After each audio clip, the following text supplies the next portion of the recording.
अस्सलाम वालेकुम। इस्लाम में निकाह यानी शादी को ख़त्म करने के ना तीन अलग अलग तरीके बताए गए हैं। तलाक, खुला और तनसीख। अब ये नाम हम अक्सर सुनते तो हैं, लेकिन इनके मतलब क्या हैं और इनका प्रोसेस क्या है, इसमें बड़े ज़रूरी फ़र्क हैं। तो आज हम इन्हीं फ़र्कों को एकदम आसान ज़बान में समझने की कोशिश करेंगे। तो एक सवाल जो अक्सर जहन में आता है वो ये है कि क्या तलाक, खुला और तनसीख ये सब एक ही चीज़ के अलग अलग नाम हैं? तो जवाब है नहीं, बिल्कुल नहीं।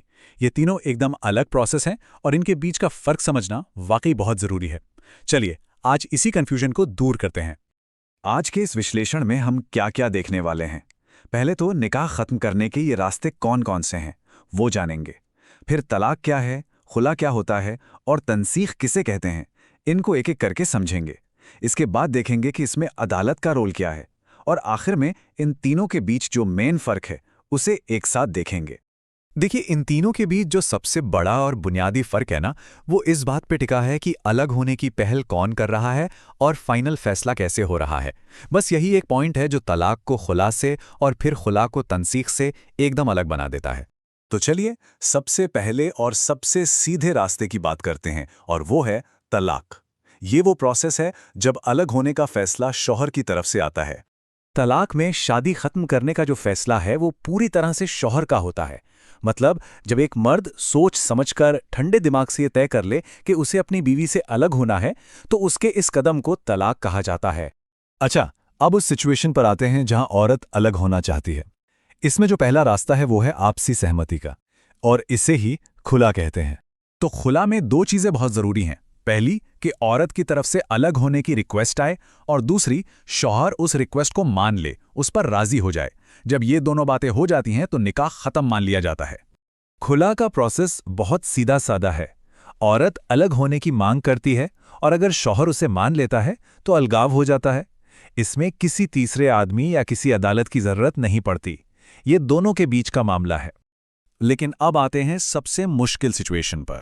क्या होगा अगर औरत तो अलग होना चाहे लेकिन उसका शौहर इसके लिए बिल्कुल तैयार ना हो? यहीं पर तनसीखे निकाह की जरूरत पड़ती है। ये एक बहुत ही अहम सवाल है। सोचिए, एक औरत अपनी शादी में नहीं रहना चाहती, लेकिन शौहर उसे छोड़ने को राजी ही नहीं है। तो फिर वो क्या करे? क्या उसके लिए कोई रास्ता है? सोर्स बताता है कि कभी-कभी शौहर का इनकार करना घर बसाने की नीयत से नहीं होता। कई बार वो सिर्फ अपनी बीवी को परेशान करना चाहता है या फिर किसी और बुरी नीयत की वजह से उसे रिश्ते में लटका कर रखना चाहता है। बस ऐसी ही सिचुएशंस के लिए कानून में एक रास्ता बनाया गया है, तनसीखे निकाह।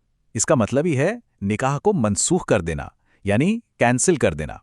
ये तब होता है जब औरत अदालत का दरवाजा खटखटाती है और शौहर के इनकार के बाद काजी या जज साहब खुद उस निकाह को खत्म करने का फैसला सुना देते हैं। तो जाहिर है तनसीख के मामले में अदालत का रोल बहुत बहुत ही जरूरी हो जाता है। अदालत का काम ये पक्का करना है कि किसी भी पक्ष के साथ नाइंसाफी ना हो। तो प्रोसेस कुछ इस तरह चलता है। पहले तो अदालत कोशिश करती है कि भाई सुलह हो जाए, घर बस जाए। लेकिन अगर औरत अपने फैसले पर अड़ी है कि उसे साथ नहीं रहना, तो अदालत शौहर को तलाक देने का ऑर्डर देती है। अब अगर शौहर अदालत का ऑर्डर भी नहीं मानता या सुनवाई पर आता ही नहीं, तब तब अदालत अपने अधिकार का इस्तेमाल करके खुद ही उस निकाह को खत्म कर देती है। इस पूरे प्रोसेस का जो मकसद है ना, वो ये है कि किसी भी औरत को एक ऐसे रिश्ते में जबरदस्ती फंसाकर ना रखा जाए जिसमें वो नहीं रहना चाहती। उसे मुअल्लक यानी एक लटकी हुई सस्पेंडेड हालत में नहीं छोड़ा जा सकता, और अदालत इसी बात को पक्का करती है। तो चलिए अब तक जो कुछ भी हमने समझा है उसे एक साथ रखकर इन तीनों के बीच के जो मेन फर्क हैं उन पर एक नजर डालते हैं। इससे सारी तस्वीर एकदम साफ हो जाएगी। इस टेबल को देखिए, इससे सब क्लियर हो जाएगा। पहल कौन करता है? तलाक में शौहर, जबकि खुला और तनसीख में बीवी। सहमति किसकी चाहिए? तलाक में सिर्फ शौहर की मर्जी काफी है, खुला में शौहर का राजी होना जरूरी है, लेकिन तनसीख में मामला अदालत के हाथ में है। और यही बात आखिरी अधिकार पर भी लागू होती है। तलाक में शौहर, खुला में आपसी समझौता और तनसीख में अदालत का फैसला फाइनल होता है।